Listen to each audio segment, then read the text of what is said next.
여러분에게 한 가지 문제를 드리겠습니다. 시편이 총 몇 편으로 구성이 되어 있죠? 150편이죠. 그렇다면 이 150개의 시들은 크게 몇 권으로 나눌 수 있을까요? 5권입니다. 크게 5권이고요. 이미숙 권사님 맞추셨나요? 네. 그래서 이 5권이 어떻게 구성되어 있는지 성경에 이제 다 나와 있지만 정리해서 말씀을 드리면 제1권은 1편부터 41편까지입니다. 그리고 제2권은 42편부터 72편까지입니다. 제3권은 73편부터 89편까지. 그러니까 오늘 본문에 해당하는 이 89편이 제3권의 마지막 편이 되겠죠. 그리고 제4권은 90편부터 106편까지. 마지막으로 제5권은 107편부터 150편까지입니다. 이러한 시편의 구성을 생각했을 때에 오늘 본 말씀인 시편 89편은 제3권 중에서 가장 마지막에 위치한 시라고 할 수가 있겠습니다. 총 5권으로 이루어진 시편은 그 각 권마다 각각의 나름의 주제와 사상 그리고 배경을 담고 있습니다. 그 중에서 오늘 본 말씀인 시편 89편이 포함된 제3권의 특징과 주제를 잠깐 생각해 보겠습니다. 앞서 말씀을 드렸듯이 제3권은 시편 73편부터 89편까지로 구성이 되어 있습니다. 시를 기록한 주된 저자는 아삽과 고라 자손입니다.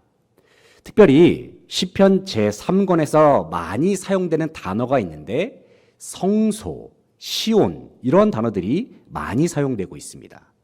바로 이런 부분은 시편 제3권을 기록한 저자들이 본문을 읽는 독자들로 하여금 인생의 모든 상황 속에서 시온에 계시는 하나님, 아까 우리가 불렀던 찬양 중에서 주께 힘을 얻고 그 마음에, 이것도 지금 제3권에 포함되어 있는 그 84편이거든요. 거기서도 마찬가지로 시온을 이야기하고 있지 않습니까? 인생의 모든 상황 속에서 시온에 계시는 하나님을 바라봐라.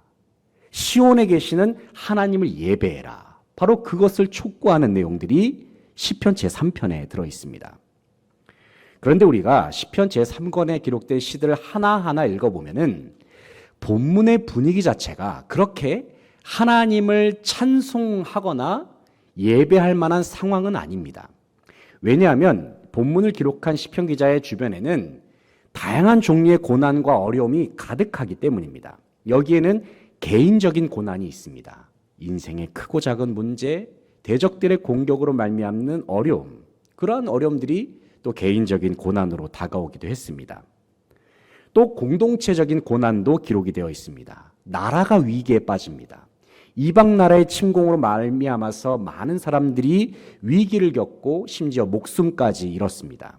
그리고 예루살렘에 있는 하나님의 성전이 이스라엘 백성들이 보는 앞에서 무너지기까지 했습니다. 바로 이와 같은 현실 속에서 시편 기자들은 하나님 앞에 부르짖습니다. 하나님이여, 이 고통스러운 현실에서 우리를 구원하여 주시옵소서.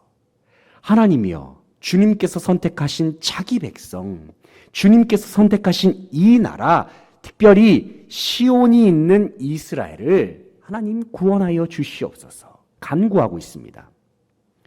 그런데 시편 기자는 간절하게 부르짖는 중에 그의 마음속에 이러한 믿음을 가지게 됩니다. 그것은 하나님께서는 반드시 자기 백성을 구원하신다. 이 믿음을 가지고 있었습니다. 그리고 하나님께서는 반드시 모든 악인들을 심판하신다. 이 사실을 굳게 믿고 있었습니다. 그렇다면 시편 기자는 어떻게 하나님의 심판과 구원을 확신할 수 있었을까요? 눈앞에 보이는 현실들은 다 절망적이고 정말 나라가 멸망에 처할 만한 그러한 절망적인 상황이 눈앞에 펼쳐지고 있는데, 이러한 상황 속에서 어떻게 시편 기자는 하나님의 심판 그리고 하나님의 구원을 확신할 수 있었을까? 왜냐하면 이미 하나님께서는 이스라엘에게 자기 백성을 향한 변치 않는 약속, 영원한 언약을 계속해서 말씀해 오셨기 때문입니다.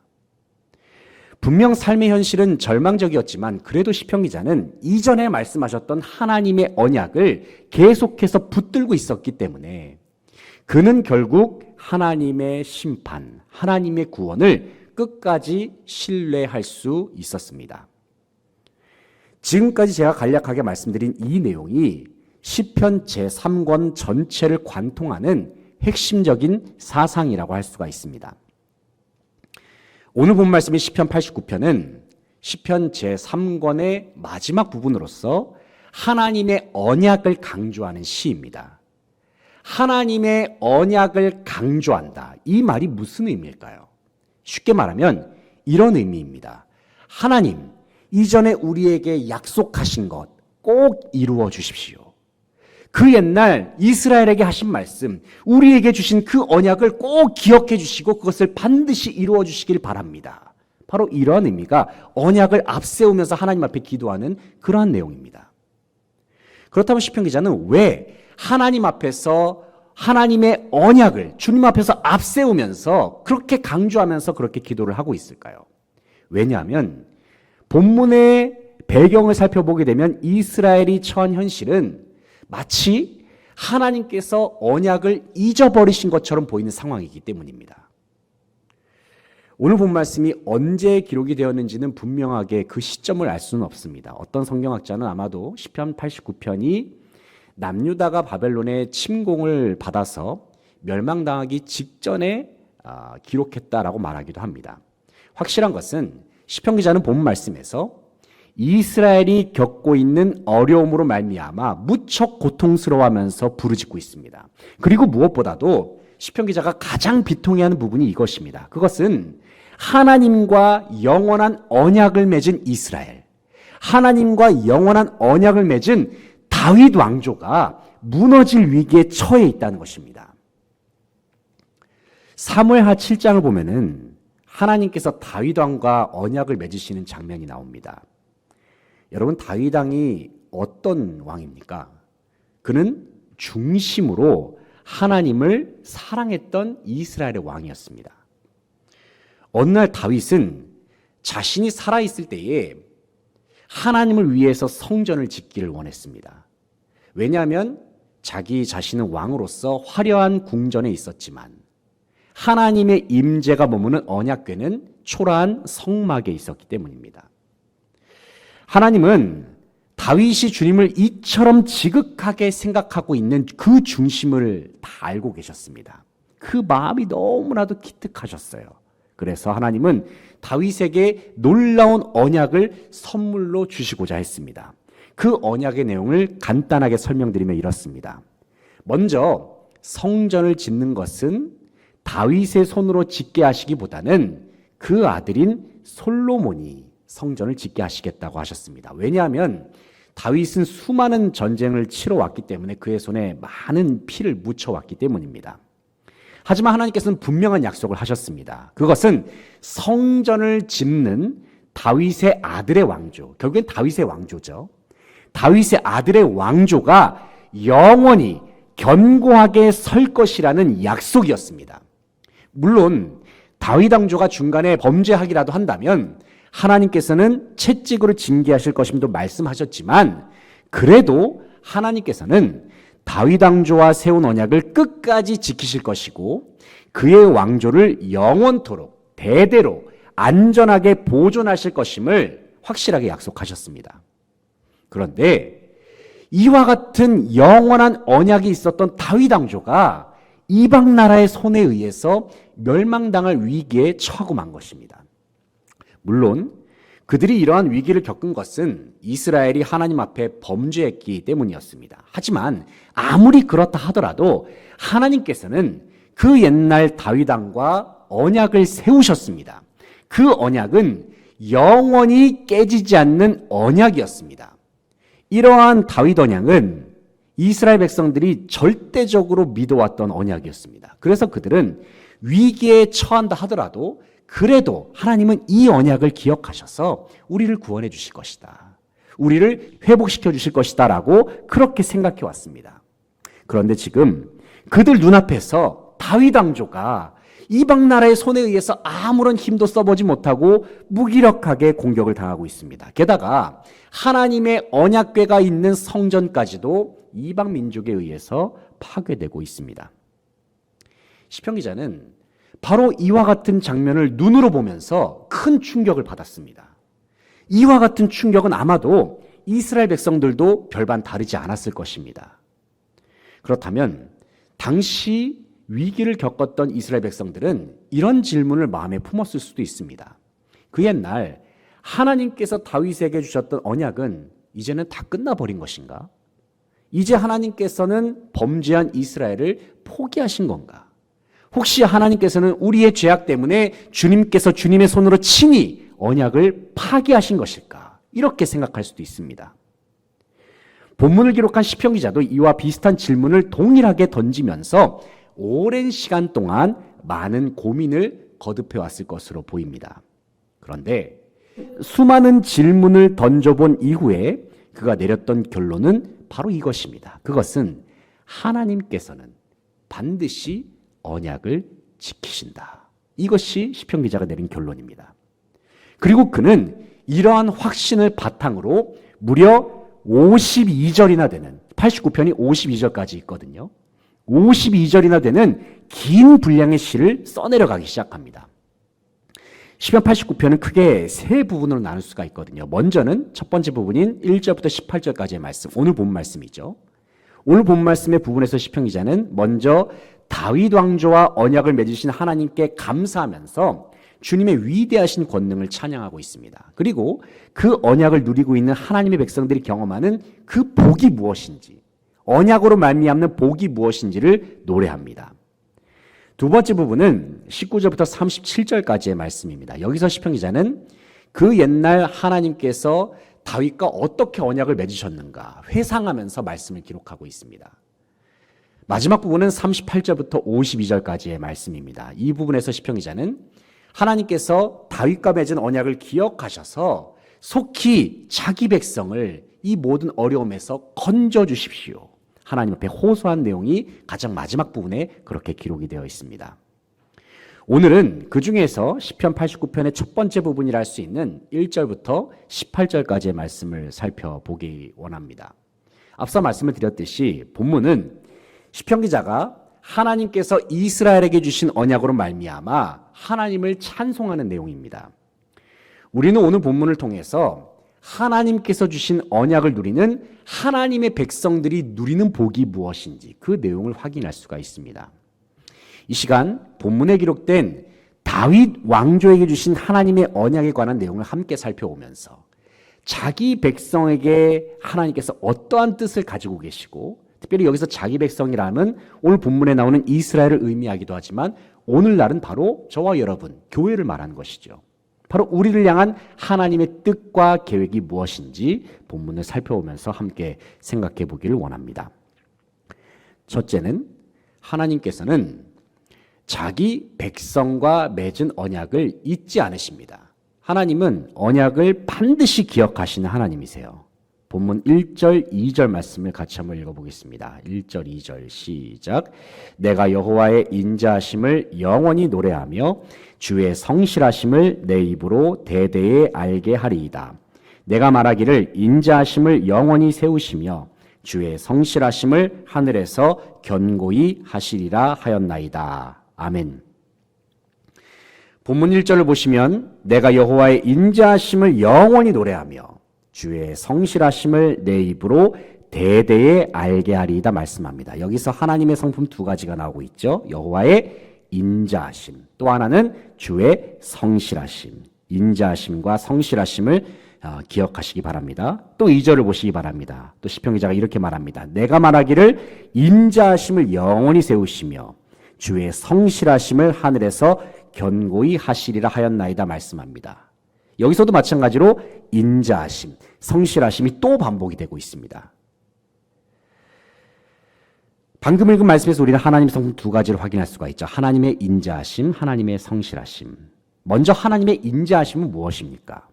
하나님의 인자하심은 자기 백성을 향한 하나님의 은혜와 자비로운 성품을 의미합니다. 때때로 하나님의 백성이 주님께 범죄했다 하더라도 그래도 그들을 용서하시고 그들을 안아주시면서 그들에게 계속해서 복을 내려주시는 하나님의 성품, 바로 그것이 하나님의 인자하신 성품입니다. 하나님의 성실하심은 무엇일까요? 이것은 자기 백성을 향한 하나님의 인자하심이 결국에는 하나님의 언약과 관련된 성품이거든요. 자기 백성에게 주시는 하나님의 은혜와 복이 담긴 그러한 성품이 바로 하나님의 인자하심인데, 그 언약의 내용을 약속하신 대로, 말씀하신 대로 변함없이 성실하게 이루시는 하나님의 신실하신 성품이 바로 하나님의 성실하심입니다. 특별히 하나님의 인자하심과 성실하심은 다윗 왕조와 맺은 언약의 내용 가운데 이미 다 드러나 있습니다. 주님께서는 다윗 왕조를 선택하셨죠. 자기 백성으로 선택하셨습니다. 그리고 그의 왕위를 견고하게 하시겠다고 약속하셨습니다. 언약하셨습니다. 그리고 하나님께서는 무슨 일이 있어도 주님께서 다윗 왕조에게 약속하신 그 언약을 반드시 지키시겠다. 신실하게 이루시겠다. 이것이 하나님의 성실하심이죠. 심지어 그들이 하나님 앞에 범죄한다 할지라도 그 언약을 결단코 파기하지 않으시겠다. 하나님께서 약속하셨습니다. 본문 3절 4절 말씀을 보면 시편 기자는 다윗 왕조를 향한 하나님의 언약, 다윗 왕조를 향한 주님의 인자하심과 성실하심에 관한 구체적인 내용을 다음과 같이 기록하고 있습니다. 3절 4절 말씀을 같이 한번 읽어보겠습니다. 3절 4절 시작. 주께서 이르시되 나는 내가 택한 자와 언약을 맺으며 내 종 다윗에게 맹세하기를 내가 내 자손을 영원히 견고히 하며 내 왕위를 대대에 세우리라 하셨나이다. 아멘. 지금 읽은 이 말씀이 사무엘하 7장에 기록된 다윗 언약에 관한 내용을 이제 요약해서 시편 기자가 실어 놓은 부분입니다. 사실 본문에 기록된 3절 4절의 내용은 이스라엘 백성이라고 한다면 누구나 다 알고 있는 언약의 내용입니다.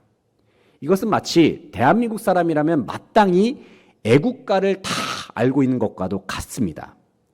그런데 시편 기자는 이처럼 모두가 다 알고 있는, 어떻게 보면은 모두에게 뻔하게 들릴 만한 내용을, 이 다윗 언약을 왜 계속해서 이스라엘 백성들에게 반복하면서 언급하고 있을까요? 왜냐하면 본문에 기록되었을 당시에 많은 사람들은 어려움을 겪고 있는 나라의 모습을 보면서 하나님께서 다윗에게 주셨던 그 언약을 의심하고 있었기 때문입니다. 하지만 시편 기자는 이러한 현실 속에서 이스라엘 백성들에게 촉구합니다. 여러분, 환경과 상황을 바라보아서는 안 됩니다. 이럴 때일수록 더욱더 하나님이 어떤 분이신지 묵상해야 합니다. 그리고 하나님께서 우리에게 주신 언약이 무엇인지 우리는 계속해서 끝까지 붙들고 있어야 합니다. 그는 계속해서 이스라엘 백성들에게 호소하고 있습니다. 시편 기자가 기억해내었던 하나님은 어떤 하나님이십니까? 그가 기억한 하나님은 자기 백성을 포기하지 않으시는 인자하신 하나님이십니다. 또 그가 기억한 하나님은 언약을 끝까지 이루시는 성실하신 하나님이셨습니다. 시편 기자는 바로 이와 같은 하나님의 성품을 기억해냈기 때문에 절망적인 현실 속에서도 끝까지 주님을 향한 믿음을 놓지 않을 수 있었습니다. 사랑하는 성도 여러분, 이 자리에 함께한 저와 여러분은 예수 그리스도를 통해서 영원한 하나님의 언약을 선물로 받은 자들입니다. 우리의 삶의 중심에 변치 않는 하나님의 언약이 자리 잡고 있다면 그때부터 우리는 어떠한 삶의 방향으로 나아가야 합니까? 그때부터 우리는 어떠한 현실 속에서도 신실하신 하나님, 인자하신 하나님을 바라볼 수 있어야 합니다. 그리고 어떠한 현실 속에서도 하나님이 어떤 분이신지에 관한 주님의 성품을 떠올려보고 주님의 속성을 기억해낼 수 있어야 합니다. 인자하신 하나님, 성실하신 하나님께서 앞으로도 신실하게 우리의 삶 속에 하나님의 언약과 하나님의 계획을 신실하게 이루어 나아가실 것을 기대하면서 끝까지 믿음으로 승리하며 나아가는 모든 성도들 되시기를 간절히 바라고 소망합니다. 둘째는 하나님께서는 자기 백성과 맺은 언약을 전능하신 능력으로 이루시는 분이십니다. 그냥 그 언약을 말씀만 하시는 분이 아니라 그 언약을 전능하신 능력으로 이루시는 분이세요. 5절부터 8절까지의 말씀을 같이 한번 읽어보겠습니다. 5절부터 8절까지 시작. 여호와여 주의 기이한 일을 하늘이 찬양할 것이요 주의 성실도 거룩한 자들의 모임 가운데에서 찬양하리이다. 무릇 구름 위에서 능히 여호와와 비교할 자 누구며 신들 중에서 여호와와 같은 자 누구리이까? 하나님은 거룩한 자의 모임 가운데에서 매우 무서워할 이시오며 둘러있는 모든 자 위에 더욱 두려워할 이시니이다.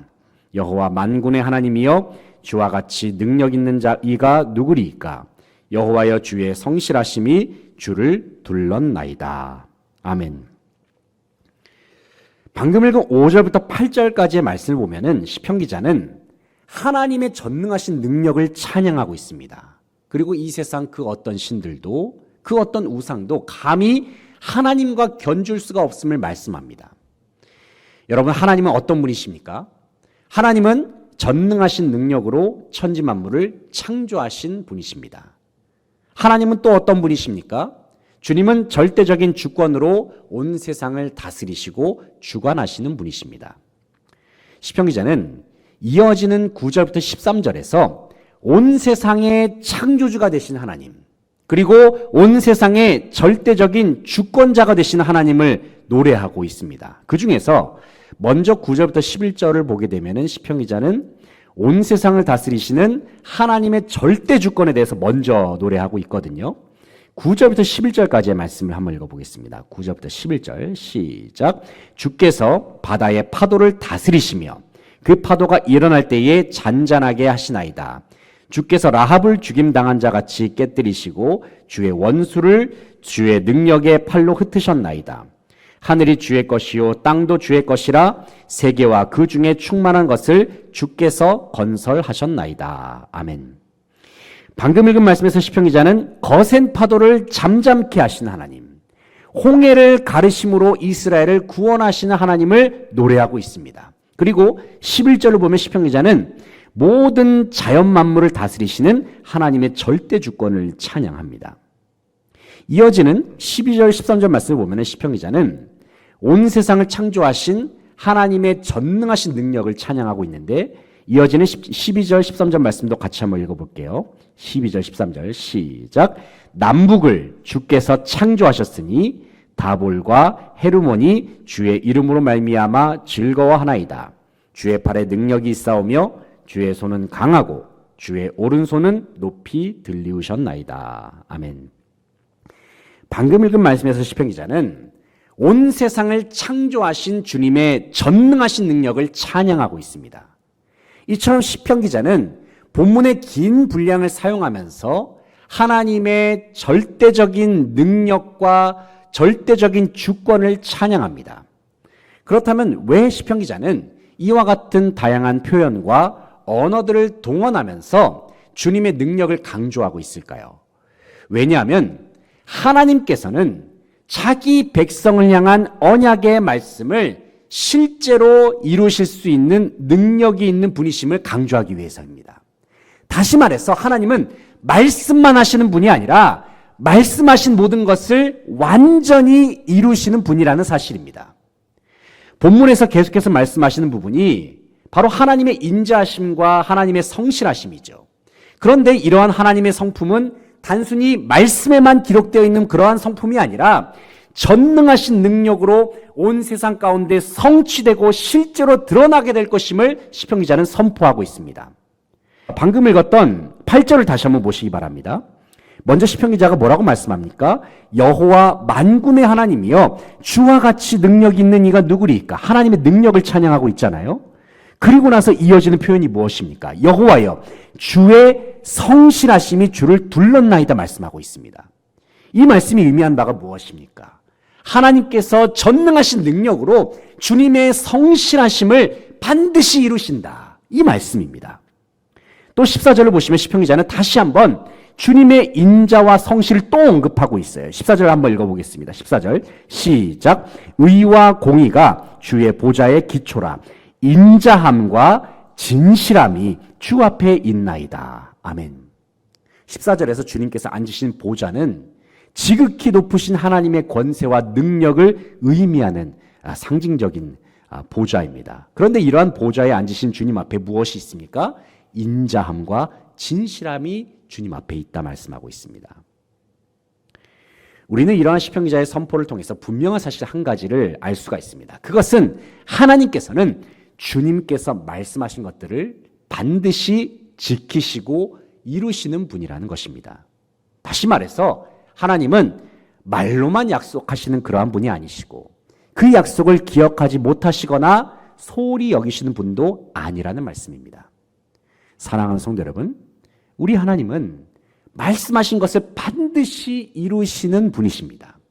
약속하신 바를 반드시 지키시는 분이세요. 무엇보다도 하나님은 자기 백성을 향한 언약을 성실하게 이행하시는 분이십니다. 이것이 가능한 이유가 무엇입니까? 왜냐하면 하나님은 모든 것을 이루시는 전능하신 하나님이시기 때문입니다. 전능하신 능력이 있으니까 당연히 말한 대로 다 지킬 수가 있고 말한 대로 다 할 수가 있는 것이죠. 우리의 눈앞에 놓인 현실이 절망적이고 어둡게 보일 때에 우리가 기억해야 될 하나님의 속성은 바로 하나님의 전능하심입니다. 하나님의 전능하심. 주님께서는 전능하신 능력으로 여전히 저와 여러분의 삶 속에서 성실하게 일하고 계십니다. 지금은 다 알 수 없지만 주님의 때가 오면 우리는 언약이 성취되는 것을 우리의 눈으로 보게 될 것입니다. 어느 순간에 모든 상황이 순식간에 역전되어 있는 것도 보게 될 것입니다. 어떠한 상황 속에서도 오직 주님의 전능하심만을 바라보면서 끝까지 믿음을 지켜나갈 수 있는 저와 여러분 되시기를 소망합니다. 셋째로 하나님께서는 영원한 언약으로 말미암아서 자기 백성을 선택하셨습니다. 계속해서 언약을 강조하고 있는데요. 언약으로 말미암아 자기 백성을 선택하신 하나님. 본문 15절부터 18절까지의 말씀을 같이 한번 읽어보겠습니다. 15절부터 18절 시작. 즐겁게 소리칠 줄 아는 백성은 복이 있나니 여호와여 그들이 주의 얼굴빛 안에서 다니리로다. 그들은 종일 주의 이름 때문에 기뻐하며 주의 공의로 말미암아 높아지오니 주는 그들의 힘의 영광이심이라. 우리의 뿔이 주의 은총으로 높아지오리니 우리의 방패는 여호와께 속하였고 우리의 왕은 이스라엘의 거룩한 이에게 속하였기 때문이니이다. 아멘. 15절에서 시편 기자는 즐겁게 소리칠 줄 아는 백성은 복이 있다 말씀하고 있습니다. 여기서 즐겁게 소리칠 줄 아는 백성은 하나님께서 자기 백성으로 선택하신 이스라엘을 지칭합니다. 시편 기자는 하나님께서 선택하신 백성은 주님을 즐거워하면서 주님을 찬양해야 한다라고 말씀합니다. 왜 하나님의 백성은 주님을 즐거워해야 하는 것일까요? 왜냐하면 15절의 하반절에 기록된 것처럼 주님의 얼굴빛이 언제나 이스라엘 백성을 비추고 있기 때문입니다. 여기서 하나님의 얼굴빛은 자기 백성을 향한 주님의 특별한 보호하심을 의미하는 상징적인 표현입니다. 주님의 얼굴빛이 저와 여러분을 향해 있습니다. 또 16절에서 시편 기자는 이스라엘 백성들은 종일토록 주님의 이름으로 말미암아 기뻐해야 한다 말씀합니다. 왜냐하면 16절의 하반절에 기록된 것처럼 하나님은 주님의 공의로우심을 온 세상 가운데 반드시 이루시는 하나님이시기 때문입니다. 그렇다면 이 세상에 하나님의 공의가 이루어진다는 것이 의미한 바가 무엇일까요? 한마디로 말씀드리면 하나님께서 기뻐하시는 의인들은 구원을 받고 하나님을 대적하는 악인들은 결국에는 심판을 받는다. 이것이 하나님의 공의가 성취되는 부분입니다. 다시 말해서 하나님께서는 반드시 이 세상 모든 악인들, 이스라엘의 대적들을 절대적인 공의로 심판하신다는 사실입니다. 이처럼 하나님께서는 자기 백성을 특별하게 보호하시는 하나님이십니다. 그리고 하나님께서는 주님의 절대적인 공의로 온 세상을 심판하시는 하나님이십니다. 이 세상에 여전히 어둠과 죄악이 가득하다 하여도 그래도 우리가 주님을 찬양할 수 있고 그래도 우리가 주님을 예배할 수 있으며 계속해서 하나님의 얼굴을 바라볼 수 있는 그 이유가 무엇입니까? 왜냐하면 이와 같이 택하신 백성을 특별하게 생각하시는 하나님, 온 세상의 악인들을 심판하시는 하나님께서 다름 아닌 나의 하나님, 나의 주님, 그리고 나의 아버지가 되시기 때문입니다.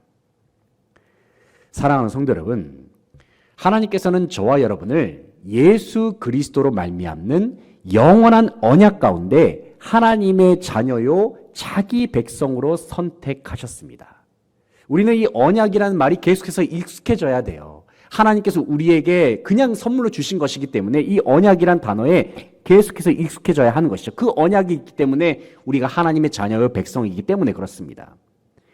우리가 다른 존재에게 속한 백성이 아니라 하나님의 백성이 되었다는 것을 한번 생각해 보시기 바랍니다. 이 모든 것이 다 하나님의 은혜입니다. 우리를 자기 백성으로 삼으신 주님의 사랑을 기억하면서 어떠한 상황 속에서도 주님만을 예배하고 기쁨으로 주님의 이름을 높여드릴 수 있는 저와 여러분 되시기를 소망합니다. 이제 말씀을 정리하겠습니다.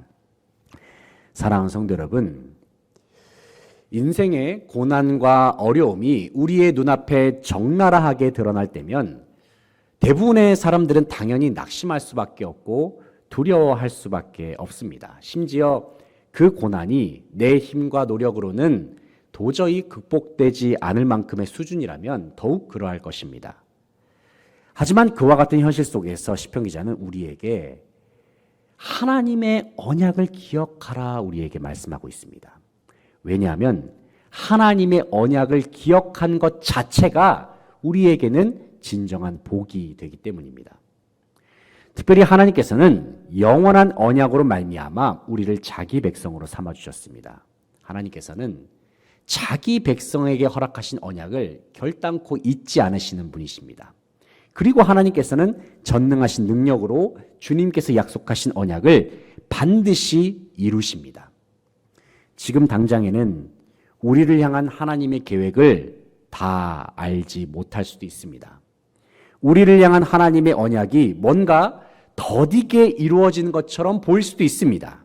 그래도 끝까지 믿음으로 하나님의 언약을 붙들고 끝까지 하나님의 계획을 신뢰하시기 바랍니다.